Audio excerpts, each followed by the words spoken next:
Viendo un tema que se está tratando es sobre la manera que debemos pensar para que sea renovada nuestra mente, tomando en cuenta pues la obra del Señor Jesucristo y lo que está en la palabra. Entonces vamos a hacer una oración. Padre, gracias por amarnos, gracias por estar aquí con nosotros. Te alabamos y te bendecimos. Confiamos en ti. Amén. Amén, amén. Bueno, hermanos, vamos a ir a la palabra, a la cita bíblica que es Lucas 21, 14 y 15.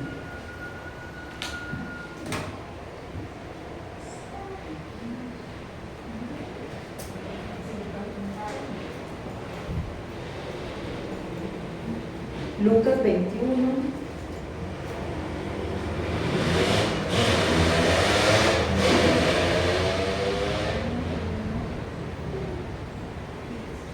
Dice: proponed en vuestros corazones no pensar antes como habéis de responder en vuestra defensa.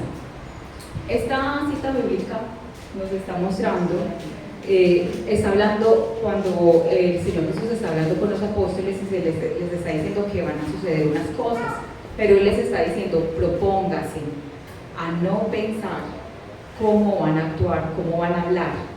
O sea que aquí el Señor a nosotros nos está diciendo que nosotros tenemos esa virtud de tener la fuerza de voluntad de dominar el pensamiento, porque Él les está diciendo, aquí en la se llama señales antes del fin, Él les está diciendo que van a pasar unas cosas, pero Él les dice: propóngase, porque eso es lo que Dios a nosotros nos ha dado por medio de su Santo Espíritu, el Espíritu de poder, ¿cierto? Que nosotros, si nos proponemos, podemos lograr lo que Él nos dice que somos capaces de hacer, porque está en la palabra. Y para que nosotros sabemos que debemos de estar influenciados, tenemos que tener una motivación, y esa motivación para que la mente nuestra sea renovada es el amor. Siempre en la vida de nosotros, los cristianos, el motivo principal es el amor. Vamos a tomar 3 palabras, la primera es el amor, y vamos a leer en Efesios. Número 3.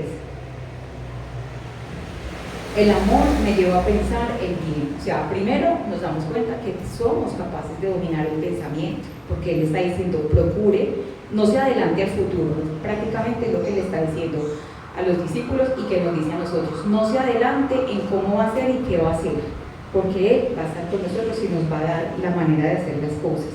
Efesios 3:14. Dice aquí: por esta causa doblo mis rodillas ante el Padre de nuestro Señor Jesucristo, de quien toma nombre toda familia en los cielos y en la tierra, para que os dé conforme a las riquezas de su gloria el ser fortalecidos con poder en el hombre interior, por su Espíritu, para que habite Cristo por la fe en vuestros corazones, a fin de que, arraigados y cimentados en amor, sean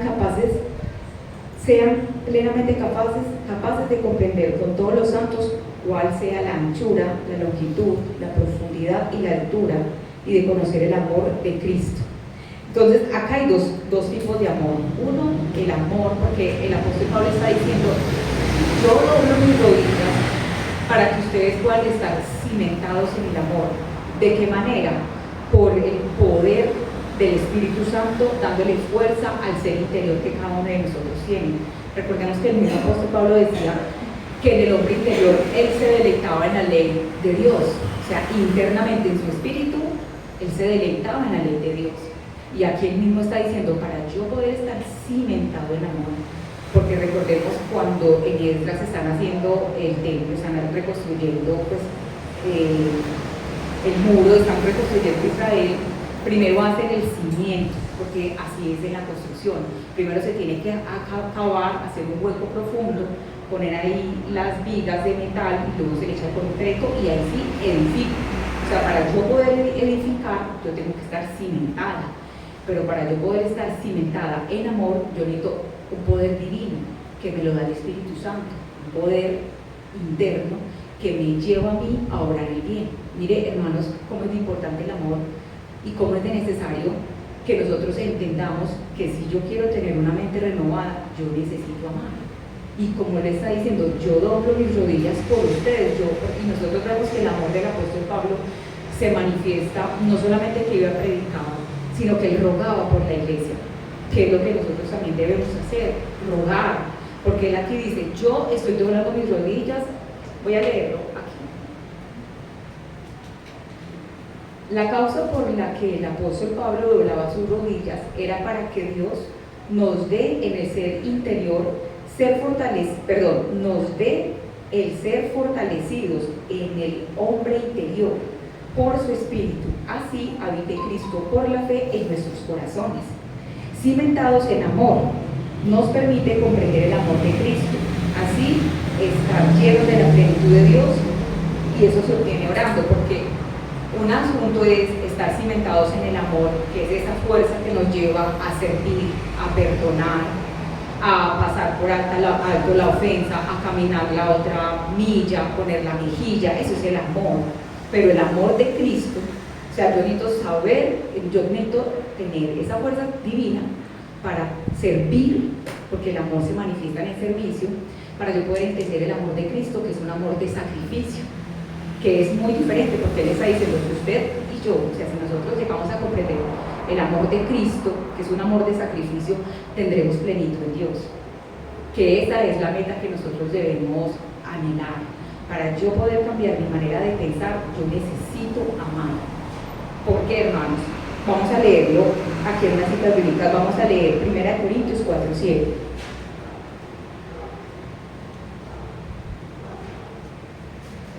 Primera de Corintios 4, verso 7. Porque dice, porque ¿quién te distingue? ¿O qué tienes que no hayas recibido? Y si lo recibes, ¿por qué te glorías? Como si no lo hubieras recibido. O sea, aquí, por una parte, nosotros debemos entender que todos nosotros hemos recibido de Dios. Esa es una verdad, que yo la tengo que tener presente, que todo lo que nosotros tenemos lo hemos recibido por parte de Dios, y que por eso nosotros no nos podemos gloriar. Luego miremos, como dice en 2 Corintios 10:6. 2 Corintios 10, verso 6, dice. Verso 7 dice: miráis las cosas según la apariencia. Si alguno está persuadido en sí mismo que es de Cristo, eso también piense por sí mismo, que como Él es de Cristo, así también nosotros somos de Cristo. Porque Él está diciendo, si usted cree, pongámoslo en esas palabras, si usted y yo creemos que somos cristianos, que somos de Cristo, así como yo vivo mi vida cristiana, yo debo pensar que ustedes también son así. Y eso me lleva a ser sumisa y a entender que así como a uno le toca quedarse callado, le toca arrodillar, rogar, aguantar, perdonar, pasar por alto, que así somos todos. Es lo que Él está diciendo, porque Él está diciendo, miremos como dice, cuando Él dice persuadido. Si alguno está persuadido, porque la palabra persuadir quiere decir, si usted está convencido en usted mismo, o sea, si usted cree que usted es de Cristo, también usted debe pensar que así como usted es de Cristo, los demás también. Eso es un pensamiento que nos debe renovar nuestra mente, que así como yo tengo que vivir la vida en el Evangelio, a todos nos toca, porque el Eclesiastés lo dice, el capítulo 12, él dice, el todo de la vida del hombre es teme a Dios. En el último capítulo, Eclesiastés 12, porque así como la persona que tiene muchos hijos, o la que no tiene, o el que no tiene piernas, como el que tiene, o el que tiene esposa, como el que no, todos tenemos que hacer lo mismo para ir al cielo. Que eso también es algo que nos debe llevar a cambiar nuestra manera de pensar y pedirle al Señor que amemos, porque a todos nos toca hacer lo mismo. No hay diferencia. Si una persona está en silla de ruedas, para ella no hay gabela, tiene que hacer lo mismo que aquel que tiene piernas, porque la Escritura dice, todos tenemos que hacer la voluntad del Señor. Entonces eso es un pensamiento que nos tiene que hacer a nosotros transformarnos a fin de que tengamos misericordia, la misericordia que nosotros podamos sentir hacia los otros hermanos, porque también hay algo que sucede, que la palabra dice, y que eso pues es de vez en cuando, no se sabe cada cuándo, pero la palabra de Dios dice que cuando uno le piden ayuda, uno debe ayudar. ¿Por qué, hermanos? Porque no a todas las personas les gusta que les ayuden. Muchas personas uno ha querido ir a ayudar y lo han rechazado y entonces el corazón se puede amargar, entonces ya no vuelvo a ayudar, porque es que para qué me fui yo a ayudar si no me necesitaban. Pero el ayuda en el espíritu, como hacía el apóstol Pablo, es orar por el hermano, orar para que sea una persona grata a Dios, porque hermanos, una realidad es que Dios nos ama a todos y Él espera que todos le sirvamos. Dios quiere que todos a Él lo glorifiquemos, que todos demos fruto, que todos prediquemos, que todos alabemos, que todos perdonamos, que todos hagamos todo lo que nos toca hacer a todos. Y el amor que yo debo manifestar es interceder por el pueblo del Señor, por las situaciones en las que nos encontramos. Es que todos estamos, mejor dicho, en la misma situación. Vamos a Eclesiastés 12, 13 y 14.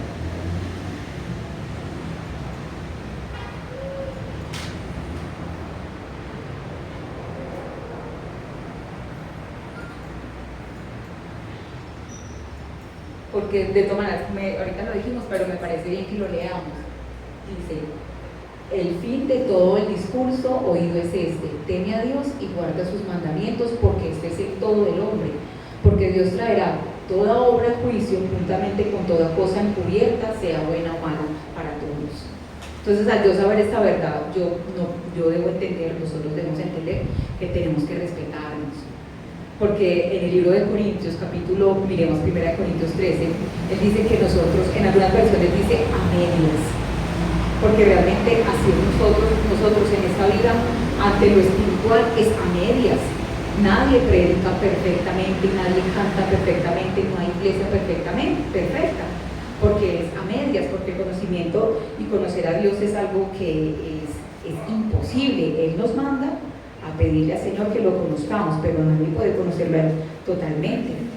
Miremos cómo dice.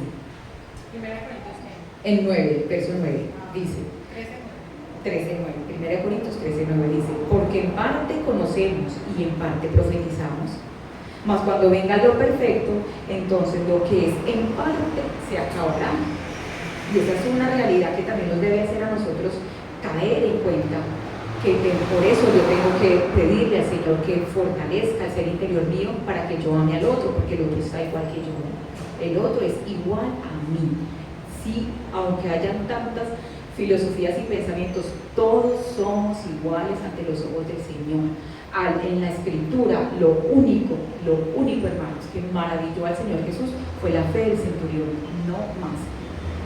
Y eso es algo que nos muestra a nosotros. Lo único que maravilla a Dios es la fe que cada uno le manifieste. ¿De qué forma? Poniendo en obra la palabra. La segunda palabra es conocimiento. Y miramos Deuteronomio 29. Porque miren, hermanos, por ejemplo, digamos que nosotros conocemos a alguien y esa persona es un poco desagradable, y es un poco incómoda y molesta, pero cuando uno de pronto se le da la oportunidad de conocerla más y se da cuenta que lleva una vida muy miserable, ya el pensamiento mío empieza a cambiar, porque yo ya conozco la condición de esa señora, de un esposo que la maltrata, de unos hijos que no le obedecen, de una constante humillación. Entonces yo ya entiendo: uy, pobre señora, qué pesar. Mi pensamiento debe cambiar en que yo debo ayudarle. Ya ella me ha presentado, un ejemplo, me cuenta su vida, ya puedo yo acercarme en confianza, cómo le puedo yo ayudar. Pero cuando yo conozco, porque una manera de cambiar mi manera de pensar es el conocimiento. Cuando nosotros conocemos las cosas verdaderas que el Señor quiere que nosotros conozcamos, porque aquí en Deuteronomio 29 dice: las cosas secretas pertenecen a Jehová, nuestro Dios, mas las reveladas son para nosotros y para nuestros hijos para siempre, para que cumplan todas las palabras de esta ley, porque hay cosas que son ocultas, hay cosas que son misterios, hay cosas que son secretos, y el Señor a todas las personas no les da, hermanos. El Señor nos muestra cómo Él es de soberano, y esa cita, pues realmente yo sé que yo la digo mucho, pero me ha servido mucho y se las quiero compartir, que es cuando Él llama a Moisés y Él le dice: escoja quién predique a 100, quién predique a 1000, quién predique a 10. Y en la Biblia, cuando nosotros miramos en Apocalipsis, dice que en el cielo van a haber 12 puertas con los 12 nombres de los apóstoles, y verdaderamente no todos los apóstoles hicieron epístolas ni tampoco evangelios, pero más sin embargo en el cielo cada uno tiene su lugar, queriéndonos decir el Señor que no es, que ante Él no es el que más sobresalga, porque Él lo dice, no es del quien mucho corre la gloria, sino del quien Él tiene misericordia, y la Escritura dice que Él tiene misericordia del humilde, y que ahí es donde nosotros tenemos que buscar renovar el pensamiento mediante el amor, para que el Señor tenga misericordia de nosotros, hermano, porque Dios es soberano, Él está en el cielo y nosotros aquí en la tierra necesitamos. Miremos lo que dice Santiago 3.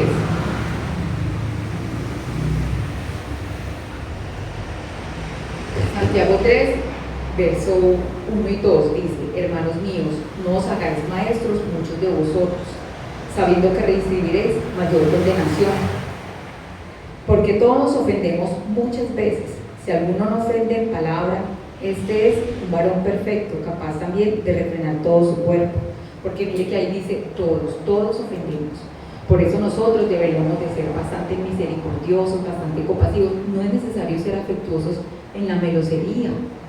Muy bueno todas estas manifestaciones de cariño y es agradable hacerlas. Pero verdaderamente el amor es cuando uno, del tiempo que tiene, que es lo que más vale, dedicarlo a interceder por un hermano, por una hermana, que me incomoda el tono de la voz, no me gusta cómo habla cuando él o ella predica, yo mejor no voy. ¿Dónde está pues el amor, cierto? Sabiendo que ya leímos que es que sea a medias. Nosotros aquí hacemos a medias, tanteando, como dice el apóstol Pablo, tanteando, porque él dice, de una misma sangre salió todo el linaje.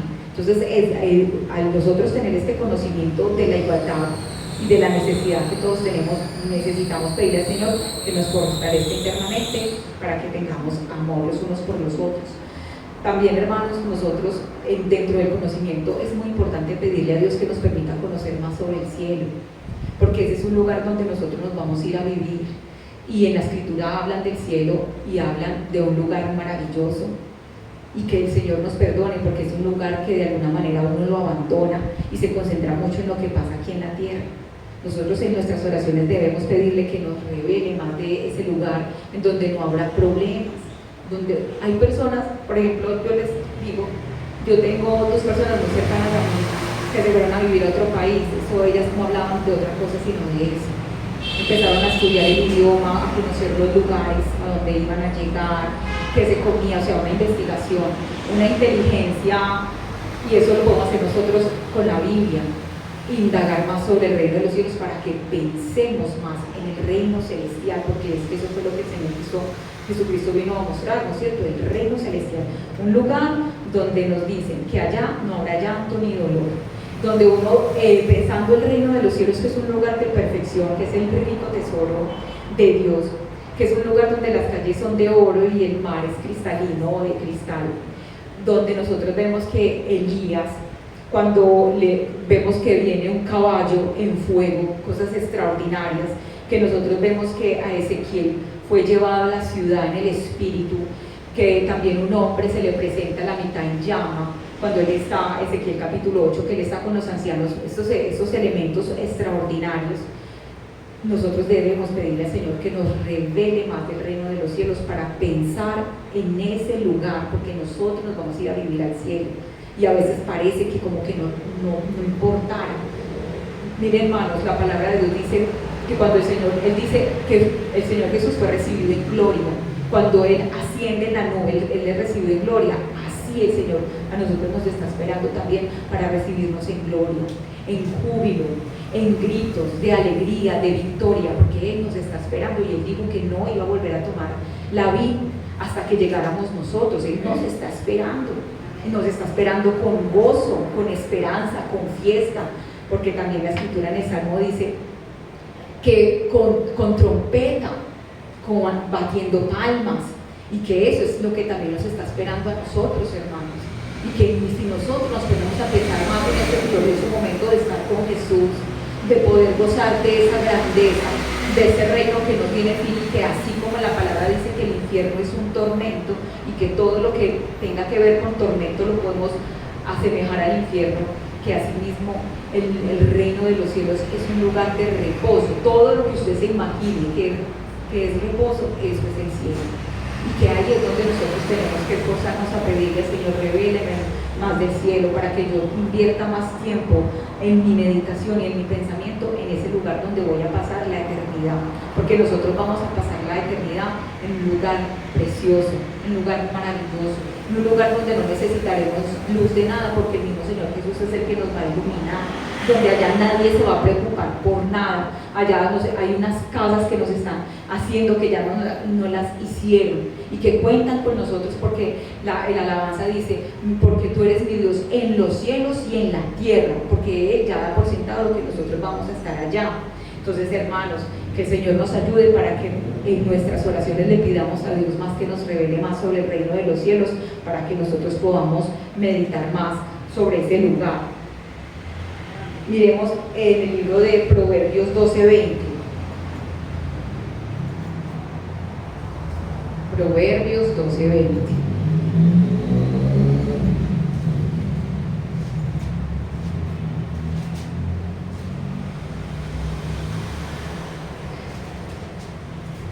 Dice, engaño hay en el corazón de los que piensan el mal, pero alegría en los que piensan el bien. Porque nosotros, hermanos, tenemos que pensar el bien. Porque yo debo pensar el bien. Yo debo pensar el bien porque el dueño mío, mi Señor, es bueno. Ese es el primer pensamiento o el primer motivo de por qué yo tengo que pensar el bien, por respeto a Él, porque Él mira nuestros pensamientos. Nosotros tenemos que pensar el bien, porque les voy a leer lo que es el pensamiento. Dice, pensamiento, capacidad que tenemos las personas de formar ideas y representaciones de la realidad en la mente. La idea de la realidad se construye también de lo que vemos. Las ideas se hacen a partir del pensamiento. También los pensamientos son conceptos u opiniones que se construyen por medio de las experiencias, la imaginación y el entorno en que nosotros vivimos. Porque mis pensamientos son lo que yo veo, lo que yo me imagino. A mi alma llega la información por los sentidos, lo que yo vi, lo que yo sentí, pero también a mi espíritu llega, a mi alma también llega lo espiritual, que también nosotros hemos leído que son los dardos del diablo, y que, como lo hemos dicho en otras ocasiones, nosotros tenemos la capacidad de que lo que oí, lo que nos imaginamos, lo miramos. Por eso a veces a uno le cuentan una historia y uno se imagina, sin que nadie le diga, imagínese, póngase a imaginar esto, ¿no? Usted va escuchando lo que van hablando y usted se lo va imaginando, y de ahí salen los pensamientos. De lo que uno se imagina también sale la manera de pensar. Por eso es necesario imaginarnos el cielo. Es necesario, hermanos, ver los ángeles. Es necesario imaginarnos a Dios como nos lo demuestra, por ejemplo, en Ezequiel capítulo 1 hay una explicación impresionante de la presencia del Señor. En Apocalipsis, en Daniel también, todas esas partes que son espirituales, eso es a lo que usted y yo le tenemos que apuntar para que nosotros estemos pensando. Mire, hermanos, uno se pone, digamos así, a imaginar ese momento y a uno le salen las lágrimas, porque es el sentimiento. Muchas veces uno se imagina cosas y hasta le da rabia sin verlas, que eso ya lo hemos dicho, ni siquiera lo he visto y ya tengo mal sentimiento. ¿Cómo es entonces si nos acostumbramos? En una versión dice amaestramos.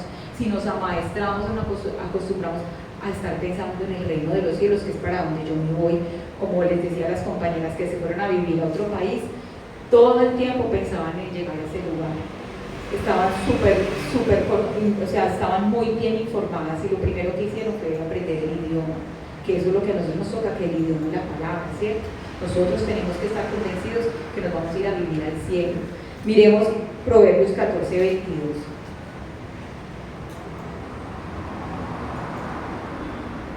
Dice, no se equivoquen los que piensan el mal, misericordia y verdad alcanzan los que piensan el bien. O sea que, ¿por qué se equivocan los que piensan el mal? Porque cuando uno tiene malos pensamientos, uno se adelanta al futuro de manera negativa y muchas veces ni siquiera pasan esas cosas. Una vez se exagera el pensamiento negativo. Y hermanos, eso es algo a lo que uno tiene que estar muy, muy atento, muy controlado, porque porque Dios, y eso es algo que hay que creerlo, Dios siempre está con nosotros. Hermanos, yo les quiero contar un testimonio que me pasó hace tiempo, no muy cortico. Yo tomaba clases de violín y me quedé encontrar con un amigo en el centro. Y en ese tiempo yo escuchaba una emisora y hablaba un predicador que se llamaba George Apto. Y yo salí de las clases de violín, me iba a encontrar con mi amigo Jaime. Y cuando yo estaba esperando a Jaime, llegó una hermana de la iglesia y me dijo: Sandra, allí en Adidas, es un lugar de una sala de conferencias, algo así, que queda en el centro. Me dijo: viene George Apto y nosotros vamos para allá. Entonces yo le dije: yo estoy esperando a Jaime, espérate. Me dijo: no sé, porque se llena el salón y cierra. Yo le dije: no, ya él va a llegar. Entonces me dijo: déme el violín y yo la espero allá. Y bueno, yo estaba súper feliz porque yo siempre escuchaba a George Apto y yo dije: no, Señor, tú me vas a hablar. Acá hay algo maravilloso porque yo me encontré con esta hermana, yo siempre escucho a George Apto. Entonces yo estaba súper feliz, pero Jaime no llegaba y yo no tenía cómo llamarlo. Y yo me desesperé, yo pasaba a la calle, iba a la esquina, iba a la otra y ya me estaba dando rabia y con ganas de llorar, pero ¿por qué me pasa esto? Estaba súper enojada porque yo quería ver a Georgie y ya me habían advertido que se iba a cerrar. Cuando yo estaba en ese sentimiento ya de llorar, porque yo estaba diciendo: Señor, ¿por qué me pasa esto? Si yo creo que tú me vas a hablar. Cuando él escuchó, sinceramente, hermanos, yo escuché que me decía: mira cómo estás, por ir a escuchar a alguien que te va a hablar de mí, sabiendo que yo estoy aquí contigo. Esa palabra, yo sinceramente, yo me desmayé, pero yo me derretí por dentro. Yo: Dios mío, qué tristeza, eso es cierto. Es verdad, porque yo pasaba la avenida, la cruzaba y la avenida y la pasaba, y yo decía: pero ¿será que se equivocó? Estaba muy desesperada. Cuando el Señor me dice eso, que yo sé que fue el Señor, porque inmediatamente yo me quedé paralizada y empecé a pedirle perdón. Cuando yo le dije, bueno, al Señor que me perdonara, y ya me calmé. Y cuando llegó Jaime, yo ya estaba aburrida, yo ya no tenía ganas de nada porque tenía mucha pena, pues porque sí me había portado muy mal y Dios estaba ahí conmigo. Cuando entré al auditorio, el Señor dice: vamos a cerrar la puerta porque ya se llenó. Y bueno, me cerraron la puerta cuando la hermana me tenía el violín y estaba ahí en la primera fila. Entonces, claro, yo llegué y sinceramente, hermanos, no pude poner cuidado casi a la enseñanza porque todo el tiempo estuve pues llorando y pidiéndole al Señor que me perdonara, porque Él me estaba diciendo que Él siempre está conmigo. Y esa es la fe, que Él siempre está conmigo, siempre, aunque y Él a uno le enseña, se pilló el pelo y llueve y se le moja, no importa, Dios está ahí con usted. Se pintó las uñas y nunca trabaja y preciso le tocó y ahí está Dios con usted. Eso es una verdad. Y no importa, hermanos, porque la palabra de Dios dice, miremos Romanos 14, porque muchas veces las personas, nosotros como humanos tenemos nuestras maneras de opinar y de pronto cuestionamos lo que la gente cuenta, ¿cierto? Sus historias, mira lo que dice ella, eso no es verdad, eso no pasa, pero acá hay una cita divina, Romanos 14, 5. Romanos 14, verso 5.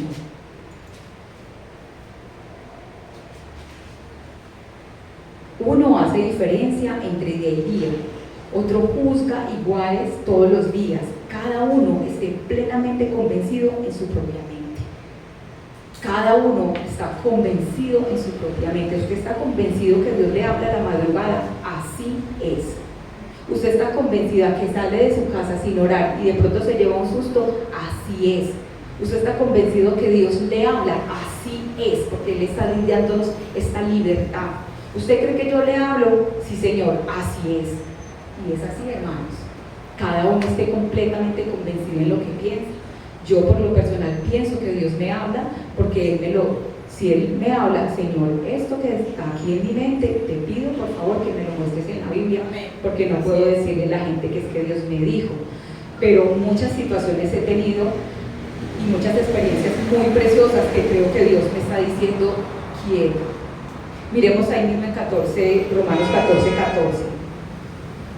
Yo sé y confío en el Señor Jesús, que nada es inmundo en sí mismo, Mas para el que piensa que algo es inmundo, para él lo es. En casos cada uno. Usted piensa que a usted la critican, que se le burlan, que se le gozan.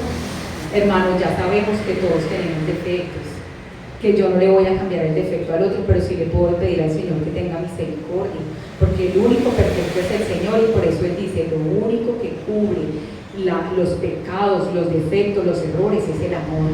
Y si nosotros queremos alcanzar misericordia pensando en bien, debemos pedirle al Señor que nos ayude a tener amor. Bueno, hermanos, démosle gracias a Dios. Vamos a hacer una oración.